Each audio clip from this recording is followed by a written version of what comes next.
Hello friends, তো আমরা আজকে নিফটির মধ্যে একটু গতিপথ দেখার চেষ্টা করি। খুব ডেঞ্জারাস কিছু ঘটনা ঘটেছে আজকে নিফটি প্রায় 364 পয়েন্ট ডাউন হয়ে এটা প্রায় 23,500 কাছাকাছি প্রায় ট্রেড করছে নিফটি 50। তো মার্কেটের কনজিকিউটিভ কয়েকদিন ধরে মার্কেট কিন্তু লোয়ার ডাউন অর্থাৎ বিয়ারিশ একটা ট্রেন্ড বজায় রাখছে এবং এই মুহূর্তে ওয়ান ডে ক্যান্ডেল ফ্রেমে দেখলে আমরা দেখতে পাই যে নিফটি একটা বড় বিয়ারিশ এনগালফিং ক্রিয়েট করছে। তো যারা বিয়ারিশ এনগালফিং সম্পর্কে জানেন তারা জানেন যে এখান থেকে বিয়ারিশ এনগালফিং বড় ক্রিয়েট হয়ে মার্কেট নিচের দিকে যায় এবং তার সেন্টিমেন্টটাই কিন্তু এই মুহূর্তে বজায় রেখে মার্কেট কিন্তু মোটামুটি একটা বিয়ারিশ সেন্টিমেন্ট বজায় রাখছে। তো 5টা কারণ আমরা এখানে উল্লেখ করবো তাড়াতাড়ি করে আপনাদের সুবিধার্থে, যেখানে আমরা জানতে পারি যে কি কারণের জন্য এই হঠাৎ মার্কেটে এরকম কোলাপস বা একটা কারেকশনও বলতে পারেন বা কনসলিডেশন বলতে পারেন বা ক্র্যাশ পর্যায়ে এখনো বলা যায় না, এখন সেরকম পর্যায়ে আসেনি যদিও অতটা, কিন্তু আমরা কয়েকদিনের মধ্যে দেখতে পেলাম যে 3 থেকে 4% কাছাকাছি অলমোস্ট নিফটি ডাউন।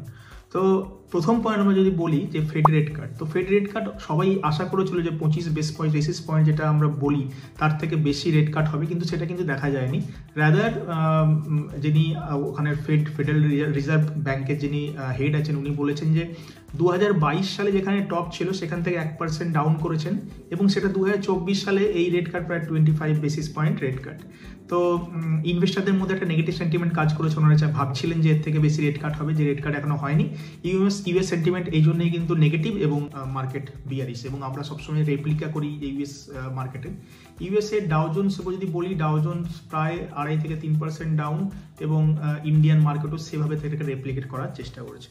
তো এই মুহূর্তে সেকেন্ড পয়েন্ট বলতে গেলে যে ইন্ডিয়ান রুপিজের ভ্যালুয়েশন কিন্তু সব থেকে কম। এই মুহূর্তে $1 মানে 85.12 কাছাকাছি ট্রেড করছে ডলার, অর্থাৎ ইন্ডিয়ান ইকোনমির ডিগ্রোথ আমরা কাইন্ড অফ বলতে পারি এবং ইউএস ডলারের স্ট্রেংথ বাড়ছে এবং তার সাথে সাথে ইন্ডিয়ান যে প্রাইস যে রুপিস $1 মানে এই মুহূর্তে প্রায় 85-86 টাকা ট্রেড করছে। এবার এইটা কিন্তু ভাবনা চিন্তার কারণ, কারণ এটা কিন্তু অল টাইম হাই, এই মুহূর্তে একটা বড় ভাবনার বিষয় এটা। তো 3 নম্বর আমরা বলতে পারি যে ট্রেড ডেফিসিট। তো ট্রেড ডেফিসিট বলতে গেলে এটাই বোঝায় যে Indian import minus Indian export এটা পজিটিভ আছে, অর্থাৎ ইম্পোর্ট বেশি হচ্ছে এক্সপোর্ট কম হচ্ছে। তাহলে ইম্পোর্ট যদি করতে হয় তাহলে সেটা কিসে পাবে? ডলারে পাবে। অলরেডি ডলারের দাম ডেফিসিট হচ্ছে ট্রেডে, তার সাথে সাথে ডলারের দাম অল টাইম কিন্তু হাই ইন্ডিয়ান প্রাইসে, ইন্ডিয়ান প্রাইস অল টাইম লো।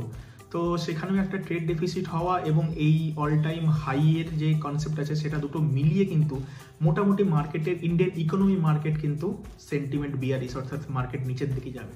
3 নম্বর কথা, আমরা কয়েকদিন আগে পর্যন্ত বলেছিলাম যে এফআইআই এই মাসে ডিসেম্বর মাসে ইকুইটিতে একটা পজিটিভ একটা ক্যাপিটাল মার্কেটে নেট বায়ার ছিল, কিন্তু সেটা এই মুহূর্তে কিন্তু অনেকটা ডিফার হয়ে গেছে এবং মার্কেটের এই বলতে পারেন যে টাকার ভ্যালুয়েশন, রুপিজের ভ্যালুয়েশনটার এই গড়মিলের জন্য মার্কেট থেকে কিন্তু এফআইআইরা পালাতে শুরু করেছে এবং যার জন্য আজকে মোটামুটি যদি আমরা ডিআইএ ডেটা দেখি, এফআইআই ইন্ডেক্সে প্রায় 78,000 কোটি টাকা কিন্তু সেল করেছে, যেটা অনেকটা বড়, প্রায় আমরা বলতে পারি যে এই সপ্তাহ বা এই মাসের মধ্যে সব থেকে বড় হয়তো।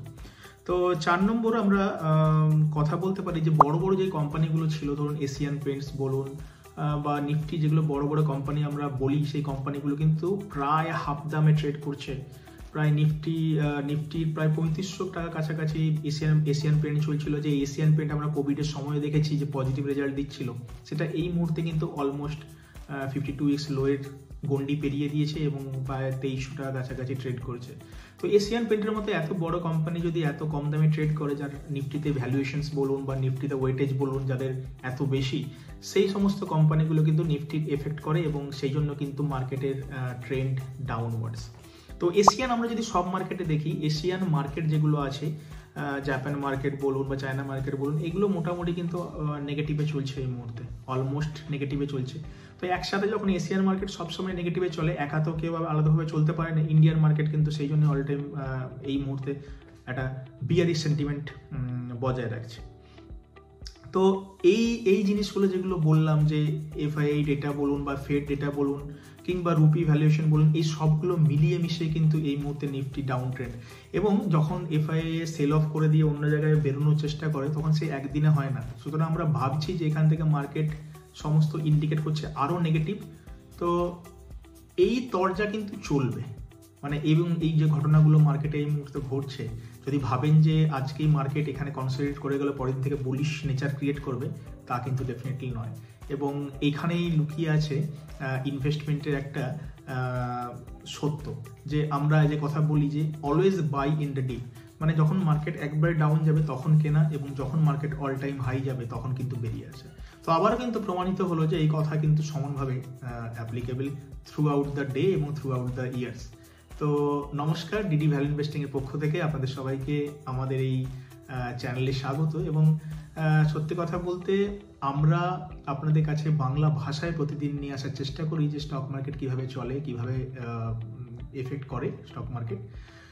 তো আমরা আশা করি আর ভিডিওটা আপনাদের খুব ভালো লাগলো। যদি ভালো লাগে আমাদের কমেন্ট করবেন, লাইক করে জানাবেন। Thank you very much, bye by.